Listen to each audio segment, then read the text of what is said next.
Ito, as G7 begins, the world needs climate Sundays. Nakita nyo? Pag sinabing G7, yan ay binubuo ng malalakas na bansa sa buong mundo like Canada, France, Germany, Italy, Japan, and the United Kingdom and the United States. Tanong, bakit ganun na lang ang paghahangad ng simbahan na isama sa batas ng mundo ang pangingili ng linggo? Bukod po kasi sa ito'y nagsisilbing marka ng kanilang authority as a religious power, isa pa sa mga dahilan kung bakit ini-enforce o pinipwersa nilang isa batas itong Blue Law o Sunday Law. Kasi may sinasabi yung mga papa na ang pangingili ng linggo ang sentro ng pananampalatayang Katoliko. Pakinggan ninyo, sa encyclical letter na pinalabas ni Pope John Paul II, ang pamagat is Des Domini. Sunday is a day which is at the very heart of the Christian life.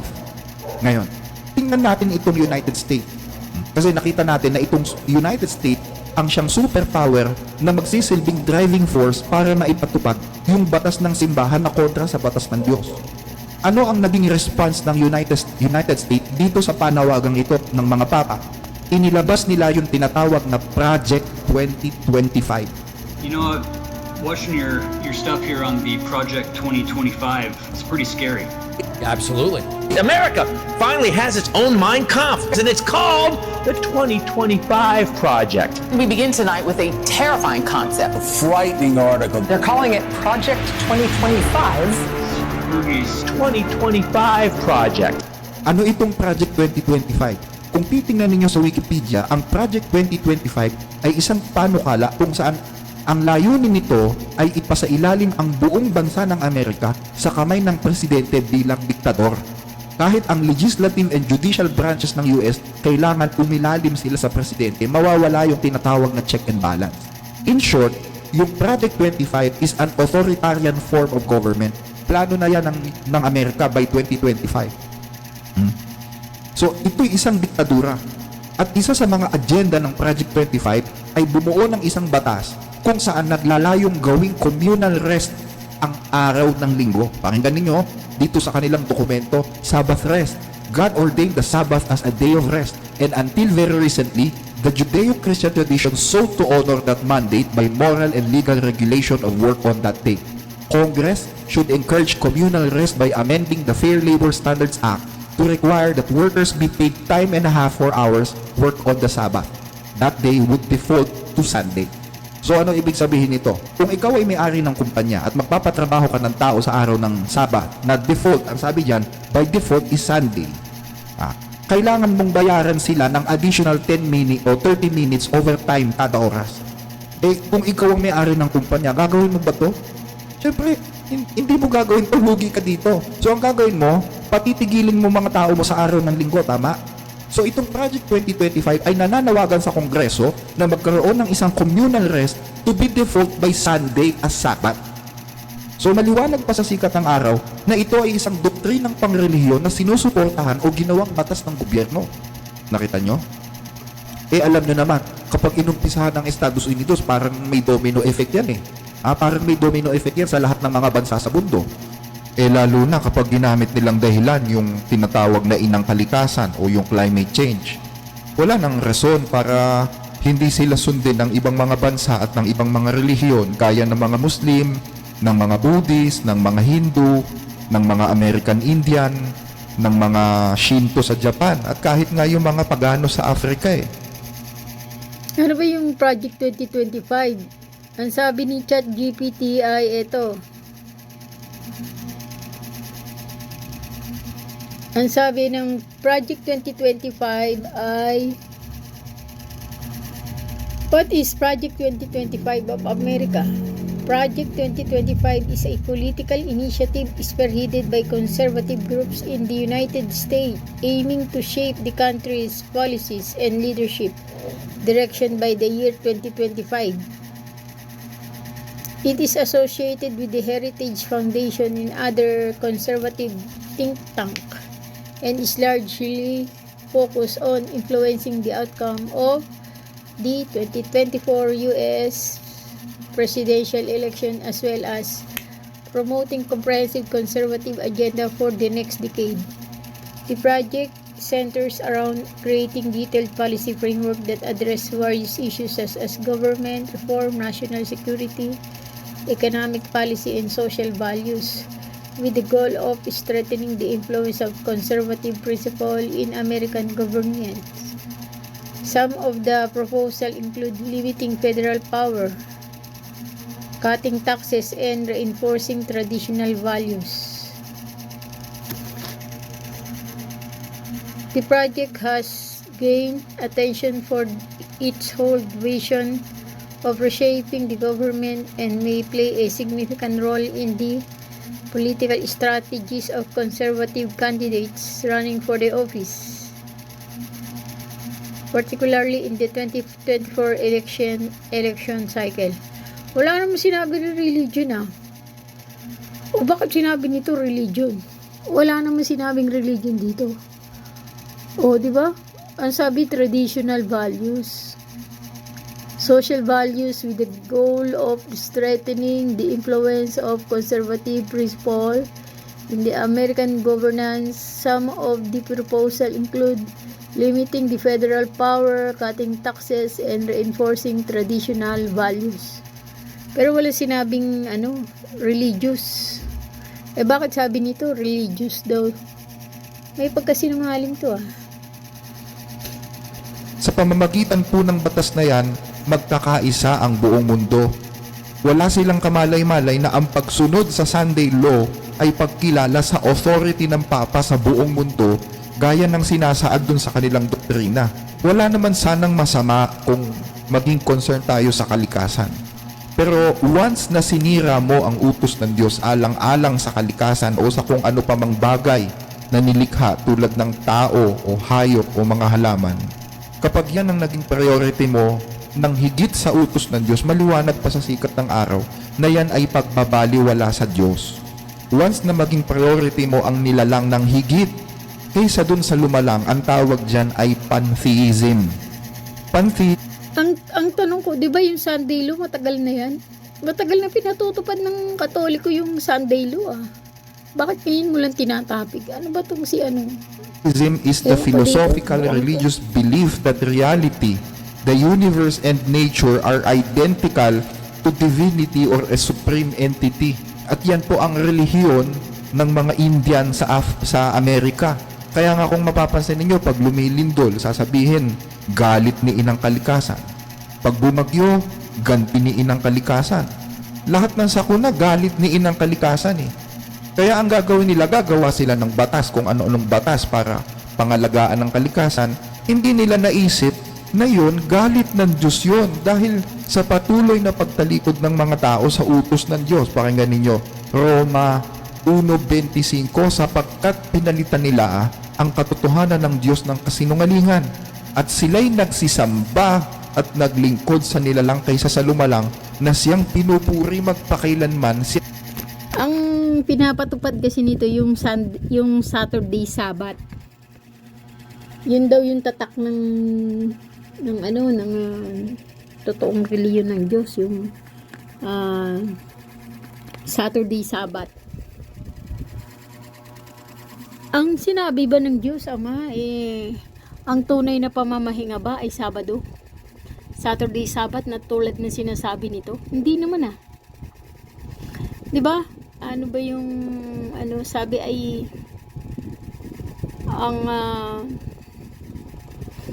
ang totoong kapahingahan o totoong Sabat ay ang ating Panginoong Hesukristo. Kasi ang Sabat na yan na sinasabi ay spiritual na kapahingahan. Sino ba yung spiritual na kapahingahan ng Diyos? Araw ba yun? Sabado ba yun? Hindi Ang spiritual na kapahingahan ng Diyos na tinutukoy ay ang ating Panginoong Hesukristo. Bakit ito ini-emphasize lagi nito yung Sabado, Saturday Sabbath? Maniniwala ba kayo dito sa Seventh-day Adventist na isang babae na si Ellen G. White ang nagtatag nito? Isang kulto Ang tawag sa kanila Freemason mga Freemason yan diba? Mga kapatid sila ng mga JW, mga anak sila ng Freemason. Tapos naniniwala kayo dyan. Nawa, at palibhas ay hindi nila minagaling na kilalanin ang Diyos. Ibinigay sila ng Diyos sa isang mahalay na pag-iisip upang gawin yaong mga bagay na hindi na nga nararapat. So dun ngayon pumapasok ang galit ng Diyos sa lupa dahil dun sa mga bagay na hindi nararapat na ginagawa ng mga tao. So ngayon, unti-unting natutupad yung prophecies ng Apokalipsis. Pag naisa katuparan na yung mark of the beast, sunod-sunod na yan. Susunod na dyan, yung persecution of the saints na sinasabi sa Apokalipsis. May mga taong hindi susunod sa batas na yan dahil ang nasa utos ng Diyos, Sabat na ikapitong araw ang ipapangiling, hindi linggo na unang araw. At dahil ayaw nilang sumunod, they will get persecuted. Oh, sabi yung Sabat daw na ikapitong araw, Sabado, at hindi daw linggo. Alalahanin natin na sila, ang mga apostol, nagpupunit-punit ng tinapay sa unang araw ng Sanlinggo. Diba? At yung kanilang pag-aambag ng abuloy ay ginagawa nila kada unang araw ng Sanlinggo. Eh ano ba yung unang araw ng Sanlinggo? Diba linggo yun? Unang araw ng Sanlinggo kasi hindi Lunes yun. Eh Roman calendar kasi tayo eh. Pero sa ang sabi, ang unang araw ng Sanlinggo ay linggo. The first day of the week is Sunday. Kaya linggo ang sinasabi sa Biblia na yun yung araw ng pagtatabi nila ng mga ikapo. O hindi, kasi yung ikapo ng totoong Kristiyano nagmumula sa puso. Hindi yun idinidikta. Iba yung ikapo ng mga Israelita na idinikta. Kasi kumbaga compulsory. Pero yung ikapo ng mga Kristiyano, yun ay yung pagbibigay mo ng maluwag sa iyong puso, na ayon sa puso. So, yun yung araw ng pagtitipon nila ng abuloy.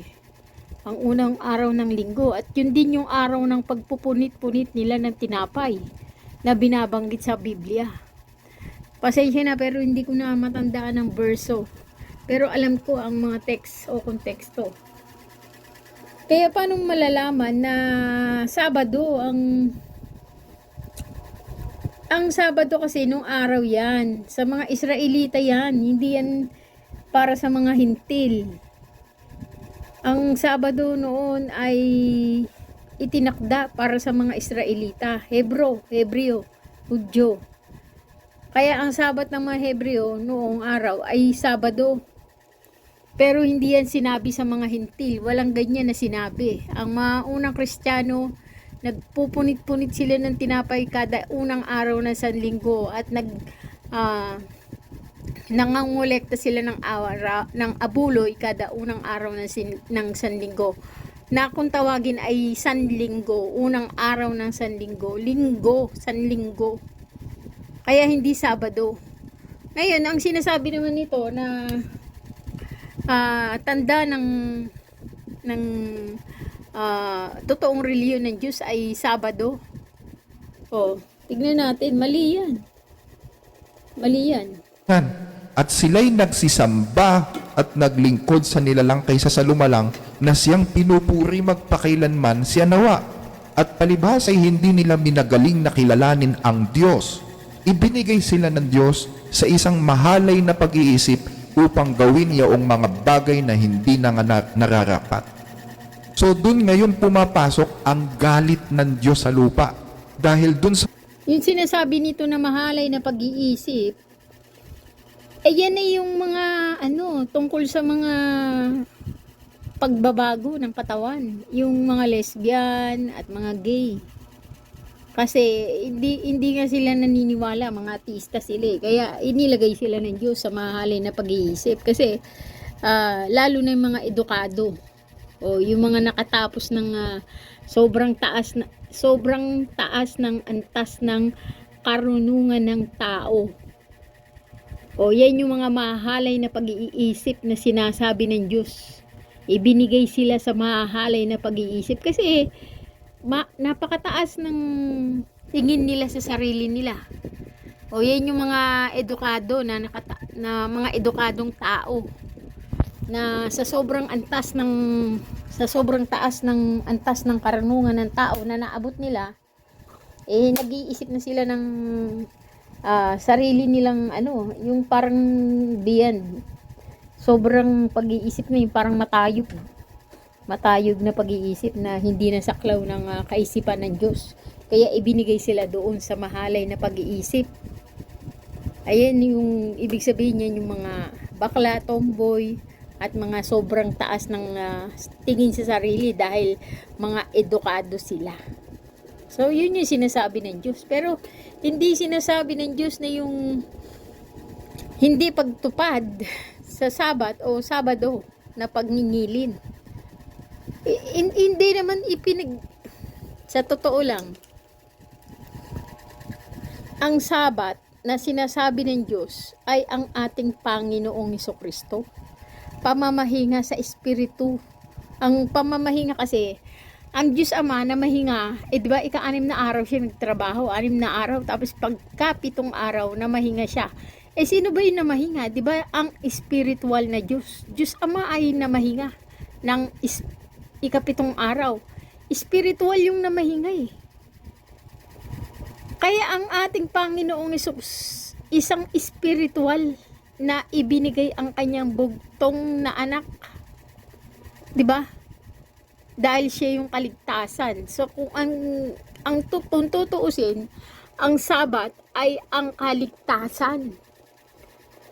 Ganun na lang ang pagsinta ng Diyos Ama sa sanlibutan. Kaya ibinigay niya ang kanyang bugtong na anak. Yan ang totoong Sabat. Pamamahinga sa Espiritu.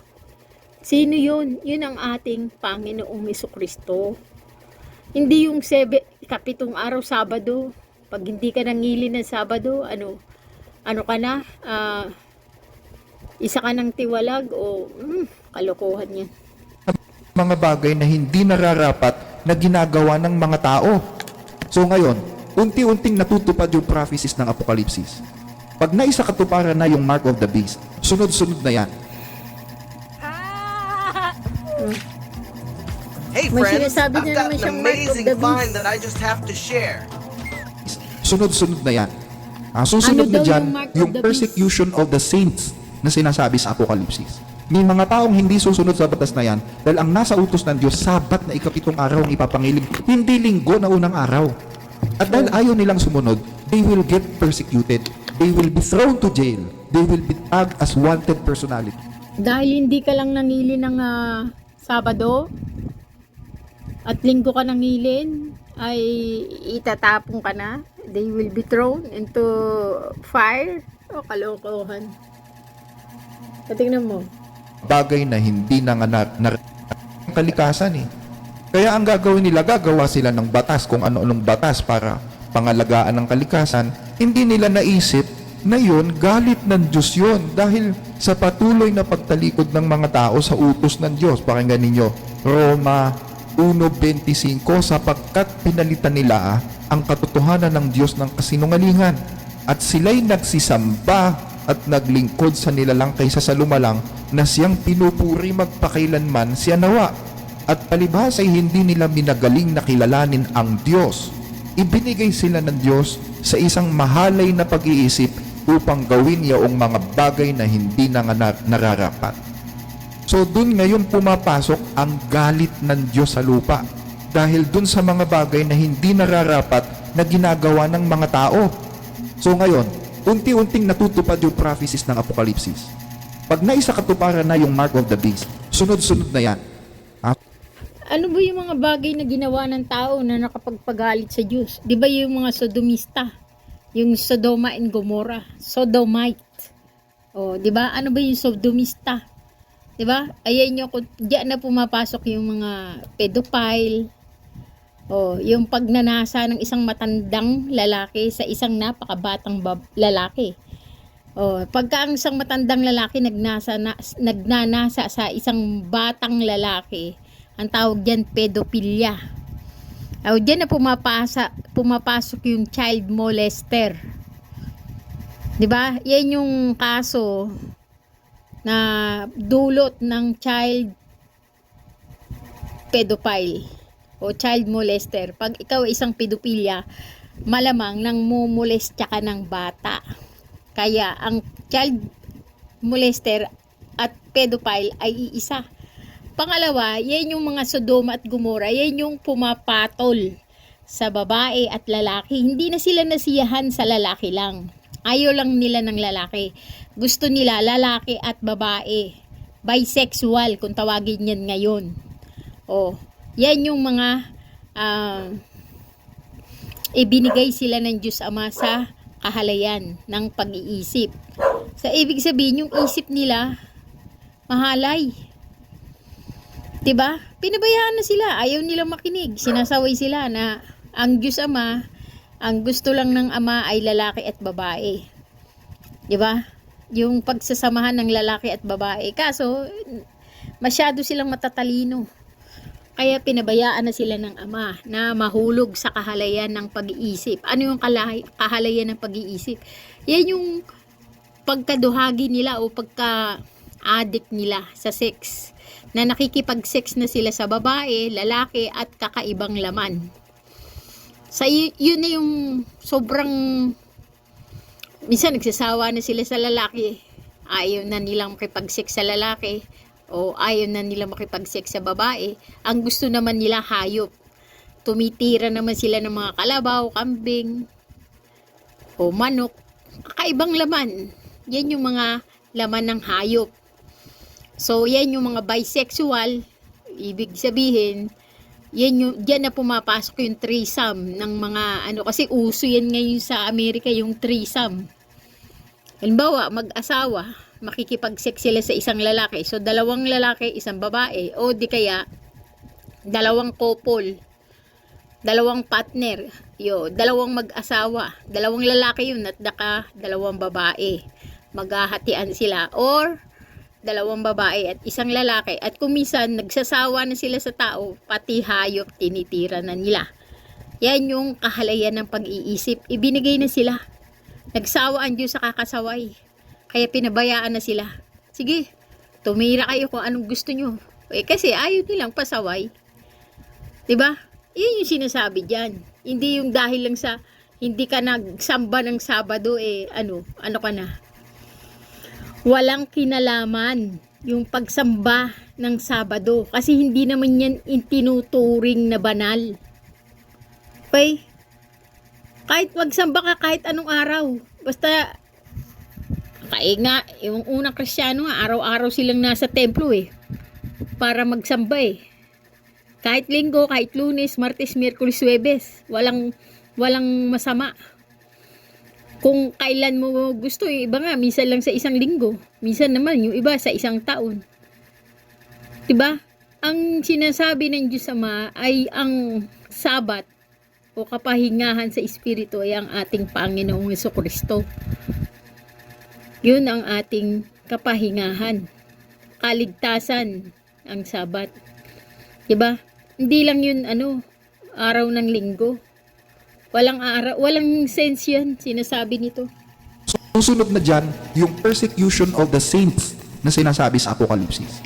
May mga taong hindi susunod sa batas na yan dahil ang nasa utos ng Diyos, Sabat na 7 araw ang ipapangiling, hindi linggo na unang araw. At dahil ayaw nilang sumunod, they will get persecuted. They will be thrown to jail. They will be tagged as wanted personalities.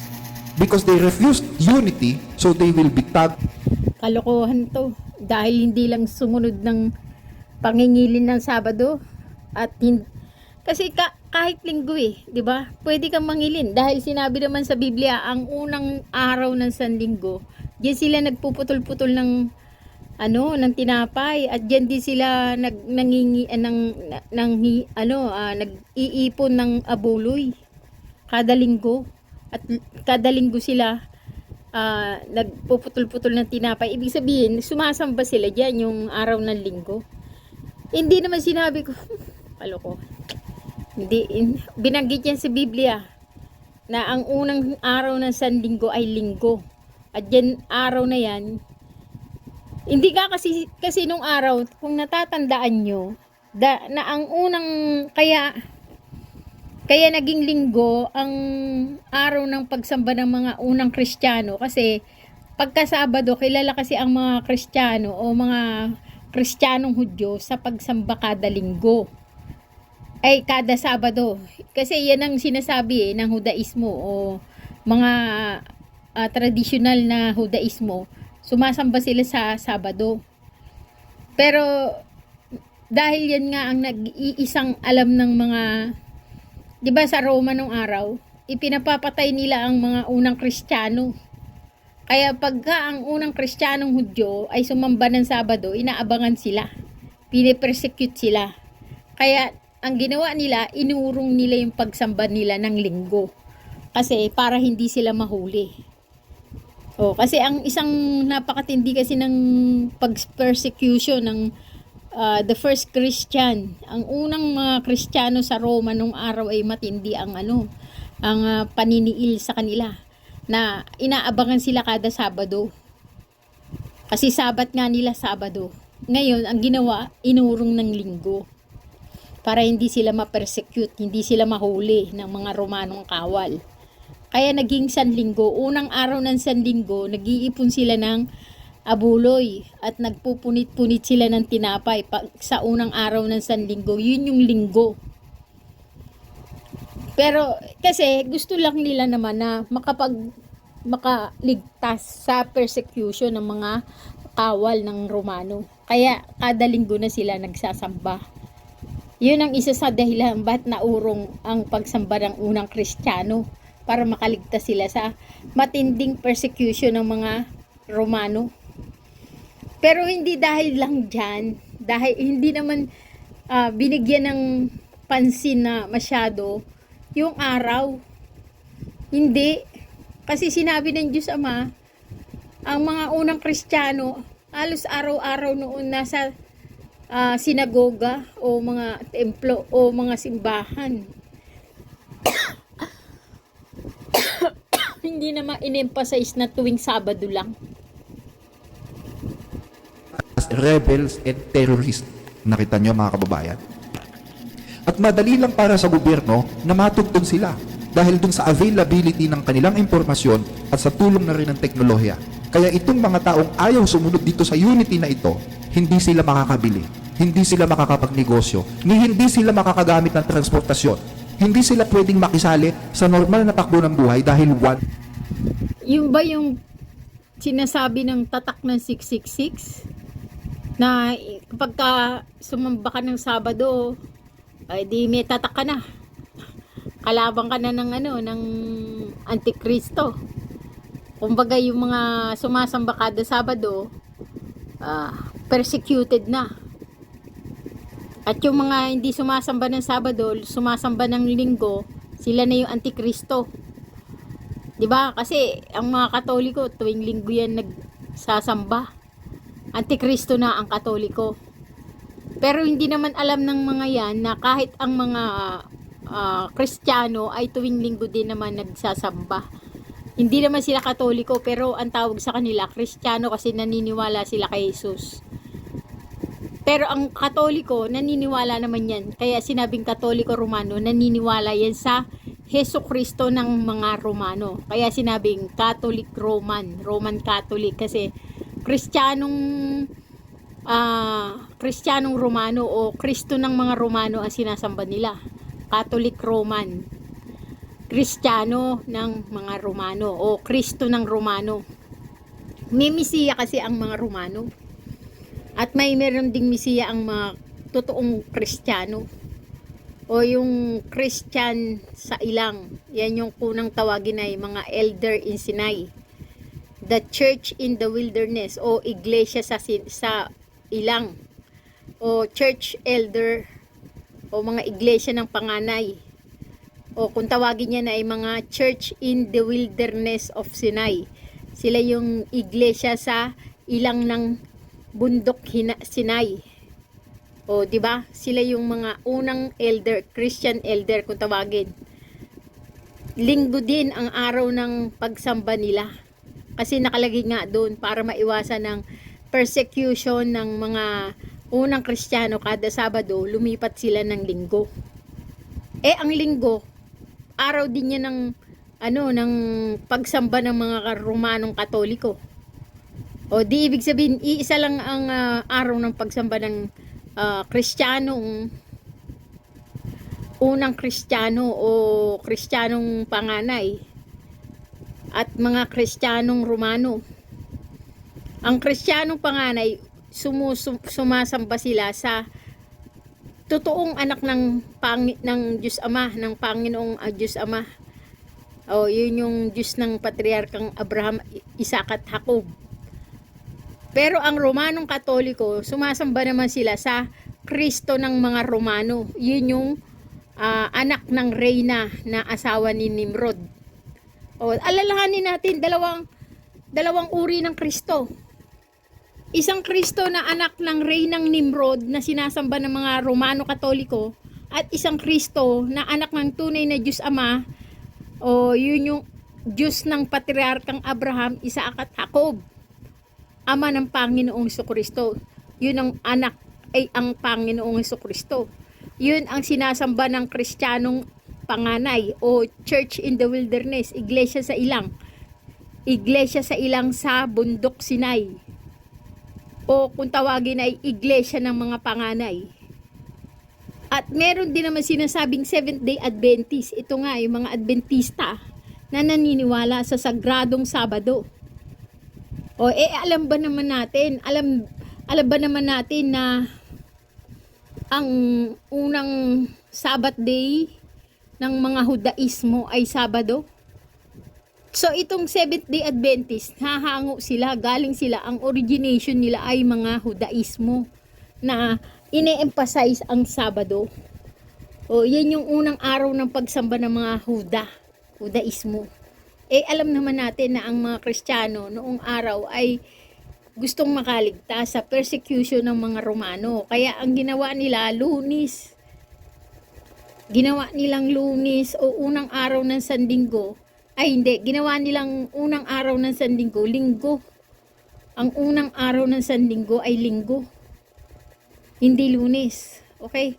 Ang unang araw ng Sandinggo ang ginawa nilang araw ng kanilang pagsamba o pagpunta nila sa mga sinagoga at mga simbahan. Hindi Sabado. Kasi pagka Sabado nung araw, pine-persecute sila. Kaya hindi na mali ito. Sila. Hindi malagyan. So natutupad yung hula ng Biblia, lahat ng maliliit at malalaki, mayayaman at mga dukha, mga laya at mga alipin ay pinagbigyan ng isang tanda sa kanilang kanang kamay o sa noo. Pag sinabing kanang kamay o sa noo, ibig sabihin sa isip kasi yun yung naitanim sa isip mo. Ha? Sa kanang kamay kasi yan yung ginagawa mo. Yan yung isinasakatuparan mo. So, kapag nabigyan ka niyan, sabi dito, at nang huwag makabili o makapagbili ang Ayun yung tanda na inilalagay sa noo. Yun yung doktrina. Doktrina ng totoong iglesia ng Diyos. Yun yung mga aral ng Panginoong Jesucristo. Sa isip at sa puso. Bakit hanggang sa kamay? Ipinapanganak kasi ng kamay. Kung ano yung ipinaglihi ng isip, paulit-ulit na sinasabi ko sa inyo. Kung ano yung ipinaglilihi ng isip, ipinagbubuntis ng puso at ipinapanganak ng kamay. So, ang tanda ay inilalagay sa noo. At nakikita ang tanda sa kamay. Okay? Kasi ang kamay ang nanganganak. Ipinapanganak ng kamay ang ipinagbubuntis ng puso at ipinaglilihi ng isip. Kaya nilagay yan ang tanda sa noo at sa kamay.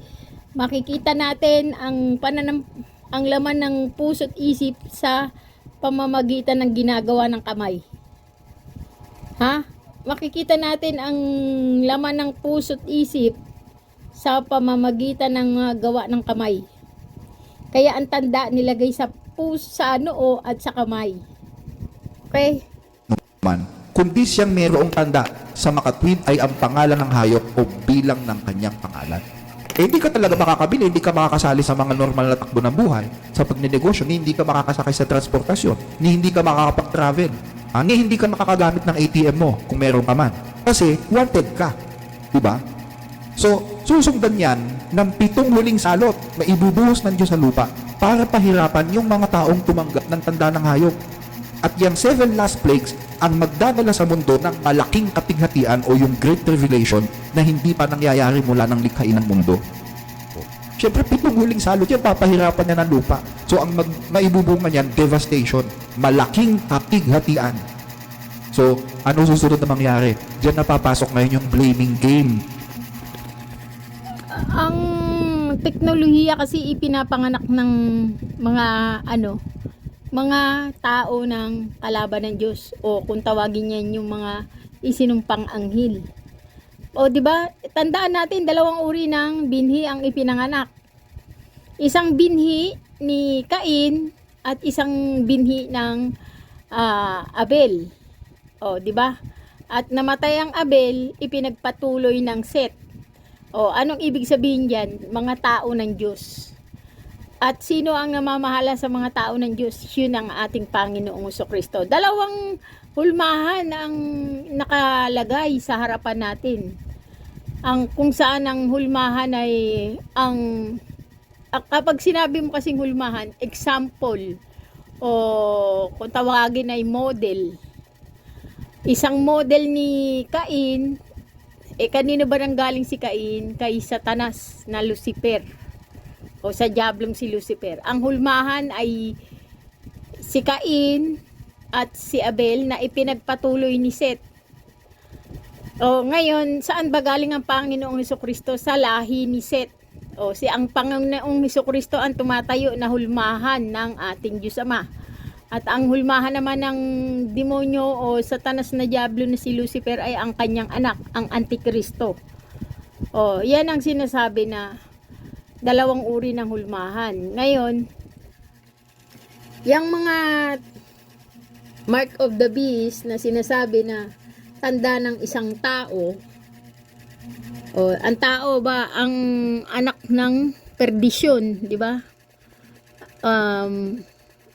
May sinasabing tao na anak ng perdisyon. O di yun yung Antikristong anak na literal ni Lucifer.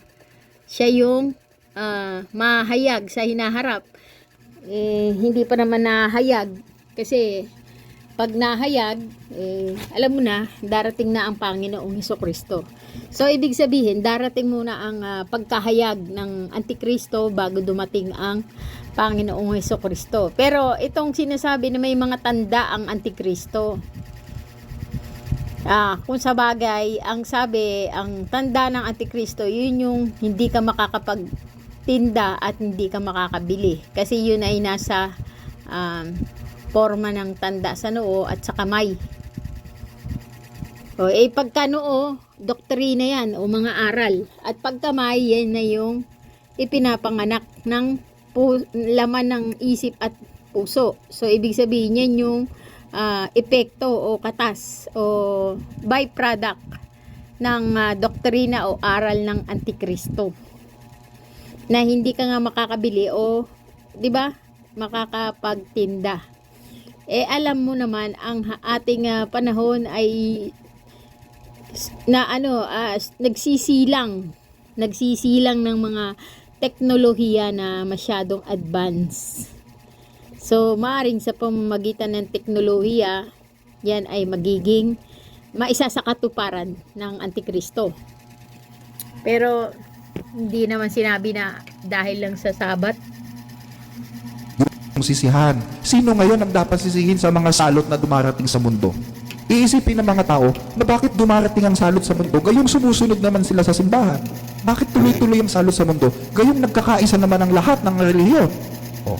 Kasi hindi nila nakikita na yung pagsunod nila sa marka ng halimaw ang siyang nagdadala ng hatol ng Diyos sa mundo. So lalong titindi ang galit ng mga tao dun sa mga tunay naman na naglilingkod sa Diyos. Nasusuklaman yung mga tao na yon. So pagkatapos ng 7 huling salot, darating na si Kristo. At yung pagdating ni Kristo, ang tanging pag-asa naman ng mga taong inuusig sa lipunan. Doon sila maliligtas. Sabi sa Biblia, 12:1 ng Daniel, sa panahong yaon ay tatayo si Miguel na dakilang prinsipe na tumatayo sa ikabubuti ng mga anak ng iyong bayan at magkakaroon ng malaking kabagabaga na hindi pa nangyari kailanman mula nang magkaroon ng bansa hanggang sa panahong yon. At sa panahong yon ay maliligtas ang iyong bayan, bawat isa na masusumpungan na nakasulat sa aklat. Ano sabi diyan mga kapatid? Sino daw yung maliligtas? Bawat isa na masusumpungan nakasulat sa aklat. So hindi kasama diyan yung mga taong sumamba doon sa halimaw sa pamamagitan ng pagsunod sa kanyang tanda. O sabi sa Apokalipsis, lahat ng nananahan sa lupa ay magsisisamba sa kanya na ang kanyang pangalan ay hindi nasusulat sa aklat ng buhay ng korderong pinatay buhat ng itatagang sanglibutan. Ngayon, meron lang 50-50 kasi ang ano nito ang pahayag niya 50% totoo, 50% mali. Kasi doon lang sa sinasabi nila na Sabat, ipinagpipilitan nila yung Sabat ay araw. Pero hindi nila ipinagpipilitan na ang Sabat ang kapahingahan ng Espiritu. Sino ba ang kapahingahan ng Espiritu? 'Di ba ang Panginoong Jesucristo? Sila ang kapahingahan ng kanilang Espiritu, Sabado, araw. Hindi mali yun. Ito, totoo, kalahati. Totoo, mali. Kalahati, 50-50. 50 ang tama, 50 ang mali. Hindi siya 100% tama. Kaya itong 7-day Adventist, maaaring ligaw din to, ligaw. Kasi ayaw nila tanggapin na ang Panginoong Jesucristo ang Sabat.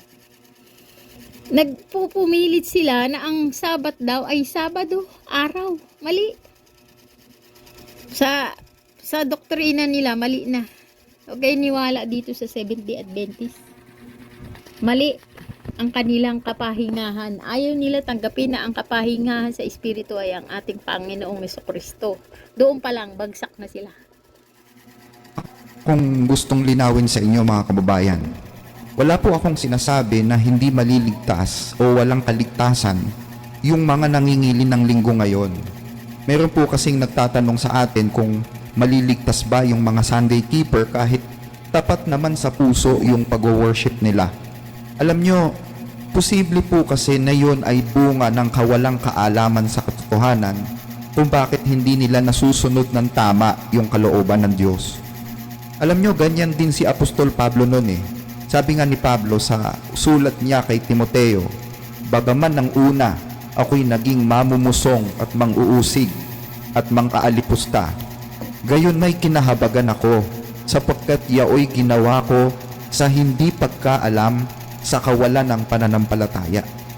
So sa hindi pagkaalam sa katotohanan kung bakit madalas hindi natin nasusunod yung kalooban ng Diyos eh. Matthew 5:14. You are the light of the world. Totoo naman, sinabi ni Pablo na isa siyang mamamatay tao. Siya nga ang pinakamasama sa lahat ng pinakamasama. Yun nga sinabi ni Pablo na siya ay dating mamumusong. Pero ngayon, nung makilala niya, 'di ba, ang Panginoong Jesucristo, ang sabi niya, ang nabuhay sa kanya ay ang Panginoong Jesucristo. Hindi na siya si Pablo, kundi siya na yung Panginoong Jesucristo. Yung aral kasi ng Panginoong Jesucristo na yun, ang buhay sa kanya. 'Di ba? Yung aral na. Kasi dati isa siyang kung tawagin ay matinding devosyonaryo, o kung tawagin niya matinding debosyon niya sa Judaismo, number 1. Matindi ang kanyang pagiging devosyonal sa Judaismo. Pero mali yun eh. Kaya nga naging masamang tao siya eh. Pumatay siya ng maraming Kristiyano. Yung early Christian, yung mga sinaunang Kristiyano, siya yung pumapatay dun. Mabaid, lalaki, pinapasok niya sa kulungan, pinapahirapan niya. Pero nung pumunta nga siya noon sa nakita niya o nakasalubog niya ang isang tinig, yun ang Panginoong Jesucristo. Sabi niya, ang pangalan niya kasi noon ay Saul.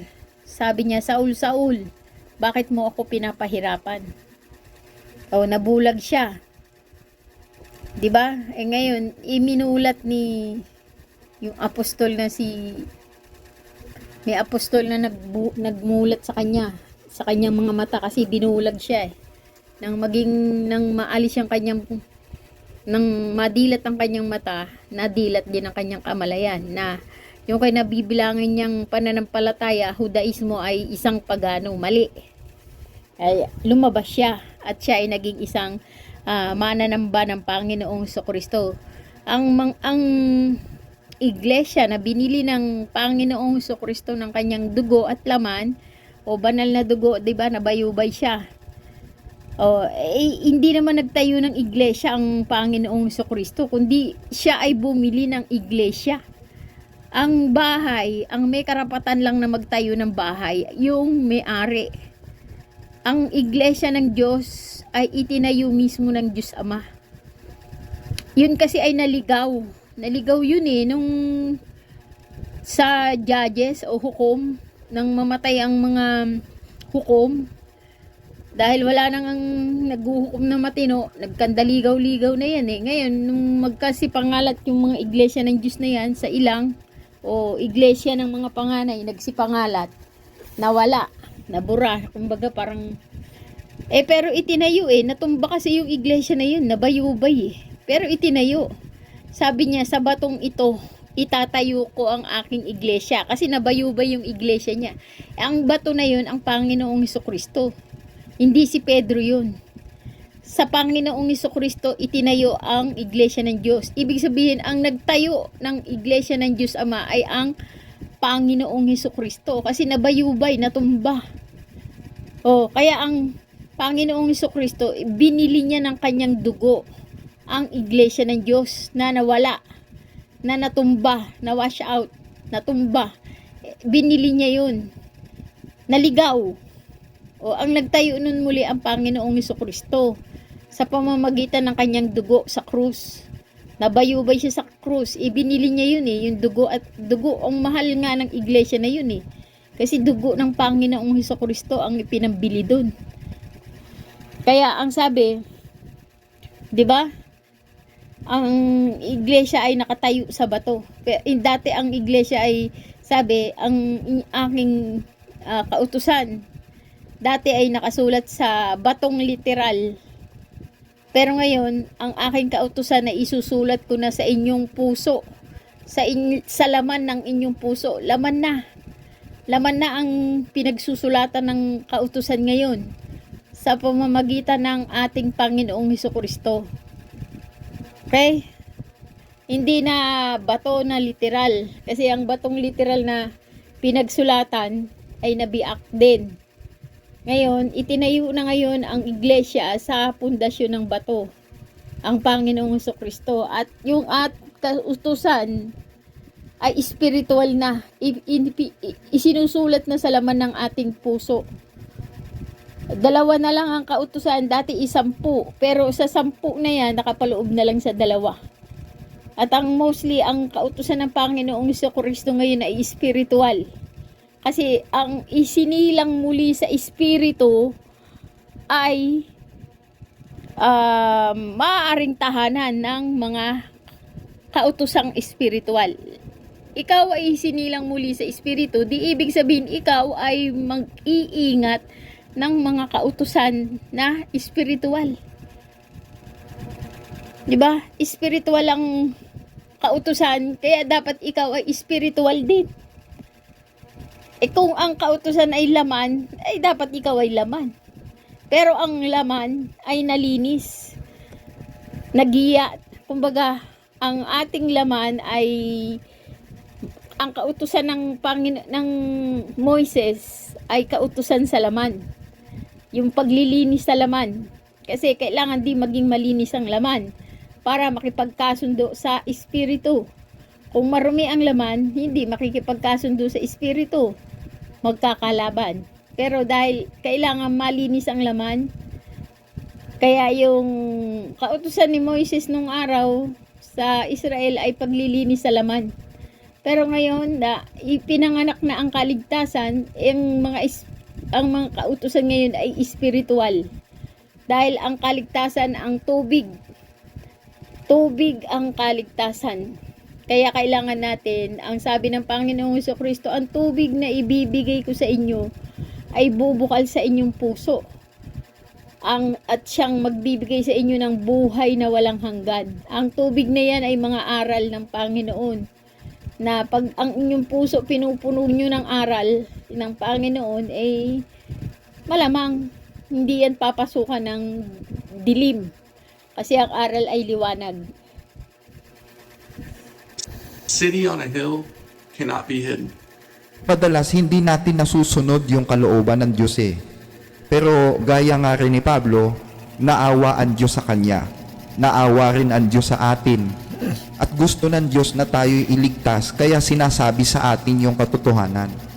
Yung po kasing katotohanan ang way para maligtas, mga kababayan. Sabi nga ni Kristo, ang katotohanan ang magpapalaya sa inyo. Ang katotohanan, ang kapahingahan sa Espiritu ay ang ating Panginoong Jesucristo. Hindi ang araw ng Sabado, hindi ang araw ng Linggo na pilit na binabago ng mga reliyong Katoliko at ng reliyong Seventh-day Adventist. Ang pinahahalagahan kasi nila yung araw. Ang sa kanila, yung Sabat daw ay kapahingahan sa araw. Pagka-araw ng Sabado, mamamahinga ka, wala kang ibang gagawin, focus ka lang sa Panginoong Diyos Ama. Ganun din ang Linggo. Sabi naman ng mga Katoliko, pag Linggo, punta ka sa simbahan, magsimba ka. Pero hindi naman nila alam na ang kapahingahan sa Espiritu o Sabat, ang totoong Sabat ay ang ating Panginoong Jesucristo. Yun ang totoong Sabat. Yun ang totoong kaligtasan. John 3:16. Gayon na lang ang pagsinta ng Diyos Ama sa sanlibutan. Kaya't ibinigay niya ang kanyang bugtong na anak, na kung sino man ang mananampalataya sa kanya ay magkakaroon ng buhay na walang hanggan. John 3:16. Ang Panginoong Jesucristo yun, sinasabing totoong Sabat o kapahingahan sa Espiritu. Hindi araw ng Sabado, hindi araw ng Linggo. Wala yan, hindi yan ang tatak. Hindi yan ang tatak.